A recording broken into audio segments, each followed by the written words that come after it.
Hello friends, welcome to my YouTube channel the pet vision. This is Sahil Malik, your host and your vet. तो मेरे प्यारे दोस्तों, जैसा कि मैंने लास्ट क्लास में आपको ये बताया था कि ऐसी वो कौन सी ऐसी मेडिकेशंस है जो कि हमारे गैस्ट्रोइंटेस्टाइनल ट्रैक्ट के ऊपर काम करती है, जो कि बेसिकली डॉग्स और कैट्स यानी कैनाइन और फेलाइन फैमिलीज के अंदर होने वाली है।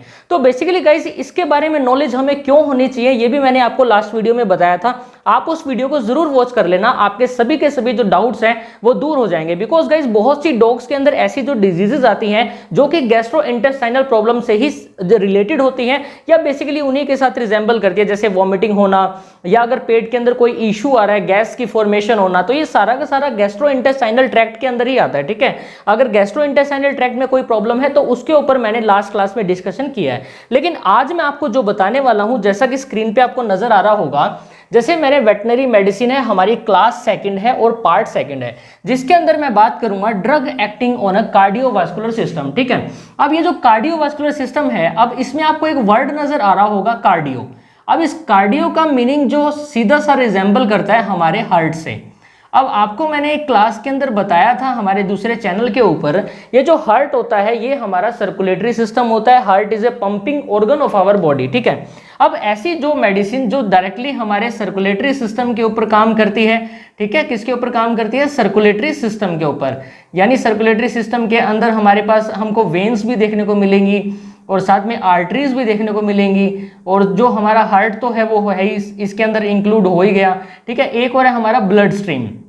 तो ऐसी जो मेडिकेशंस जो हमारी ब्लड स्ट्रीम के अंदर भी फ्लो करती है, तो वो मेडिसिन कार्डियोवास्कुलर सिस्टम के अंदर ही आती है। ठीक है, तो वो ऐसी ड्रग कौन सी है, ऐसी मेडिसिन कौन सी है जो कि कार्डियोवास्कुलर सिस्टम के ऊपर काम करेगी, आज मैं आपको यही बताने वाला हूं। तो पहले नंबर पे आता है प्री एनेस्थेटिक।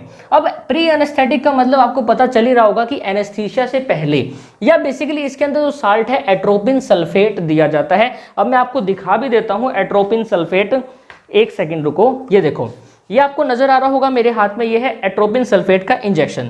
इसकी वायल है, वेटनरी फील्ड के अंदर बहुत ही ज़्यादा ये यूज़ होता है। इसको मैं आपको ओपन करके भी दिखा देता हूँ, फिर बाद में मत बोलना आप। ठीक है, ये देखो, इसके ऊपर लिखा हुआ है एट्रोपिन सल्फेट, आप देख भी सकते हो इसको अच्छे से। ठीक है, आपको नजर आ रहा होगा। तो ये जो एट्रोपिन सल्फेट है ये प्री एनेस्थेटिक में आता है। ओके, अच्छा, मैं इसको रख देता हूँ और सेकेंड आगे बढ़ते हैं हम।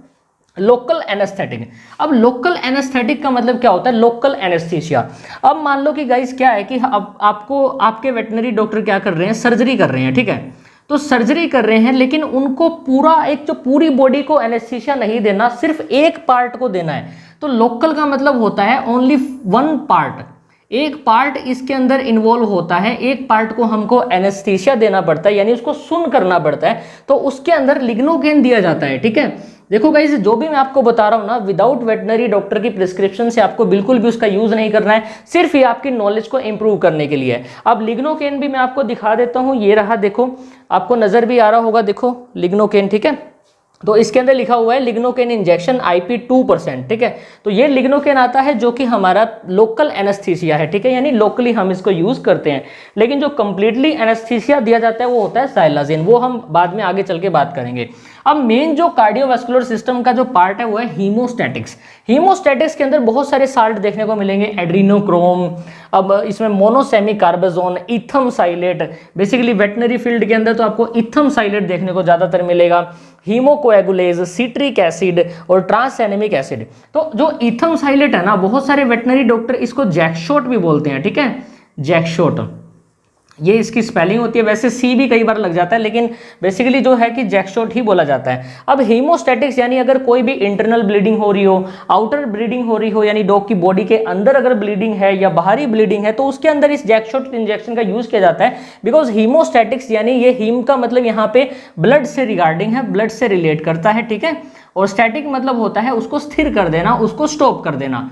तो ब्लड को रोकने के लिए ये कुछ साल्ट है जो कि मैंने आपको बताया है यूज किए जाते हैं। अगर आपके वेटनरी डॉक्टर लगाते हैं और आपको इनके बारे में नॉलेज है, तो गाइज आप ये मान के चलो आपको 100% नॉलेज हो जाएगी कि मेरे डॉग के साथ जो भी ट्रीटमेंट हो रहा है बिल्कुल करेक्ट हो रहा है। ठीक है, आपको मैं दिखा देता हूँ ये इंजेक्शन कैसा आता है। ये देखो, इस पे ऊपर लिखा हुआ है इथम साइलेट इंजेक्शन। वैसे ये बहुत सारी, ये तो ब्रांड नेम है बेसिकली, जिनको हम ट्रेड नेम बोलते हैं, वो तो वेरी करता रहता है, जैसे क्लोटेक्स के नाम से है। तो इसके अंदर हमको मेन साल्ट ही देखना है, वो है हमारा इथम साइलेट, जो कि ये रहने वाला है।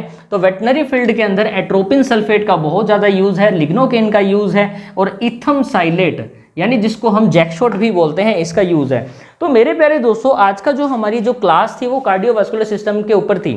देखो गाइस, एक रिक्वेस्ट करूंगा, अब मैं जो भी यहाँ पे जो वीडियो बना के आपको दिखा रहा हूँ, जो भी नॉलेज दे रहा हूँ ना, ये सारा का सारा आपके नॉलेज के लिए ही है बस। और गाइज आपको ना कोई भी इंजेक्शन विदाउट वेटरनरी डॉक्टर की प्रिस्क्रिप्शन से यूज नहीं करना है और ना ही उनकी एब्सेंस में करना है। अगर मेरे प्यारे दोस्तों आपने यूज किया और आपकी गलती से आपके डॉग की जान भी जा सकती है, तो गाइज उसके पीछे जिम्मेदार कौन होगा? आप ही जिम्मेदार होगे। तो गाइज इसलिए मैं हर वीडियो में आपको एक ही बात समझाता हूं कि जो भी हम यूट्यूब के ऊपर देखते हैं, जो भी हम वीडियोस वगैरह वॉच करते हैं, तो गाइज वो हमारी नॉलेज को इंप्रूव करने के लिए, ठीक है। अब ऐसा नहीं है कि उसी ट्रीटमेंट को हम घर पे करना स्टार्ट कर दें, ऐसा आपको बिल्कुल नहीं करना। आप फर्स्ट एड जान सकते हो, फर्स्ट एड के लिए कोई मनाही नहीं है। हम फर्स्ट एड देके हमारे डॉग को एटलीस्ट तब तक सेव कर सकते हैं जब तक हमारे वेटनरी डॉक्टर नहीं पहुंच पाते या आप अपने वेटनरी डॉक्टर के पास नहीं पहुंच पाते। तो गाइस एक हाथ जोड़ के यही रिक्वेस्ट करूंगा, वेटनरी फील्ड की रिस्पेक्ट कीजिए। और मेरे प्यारे दोस्तों, जितने भी जो हमारे डॉक्टर हैं, जितने भी वेटनरी फील्ड में जो कि BVSC एज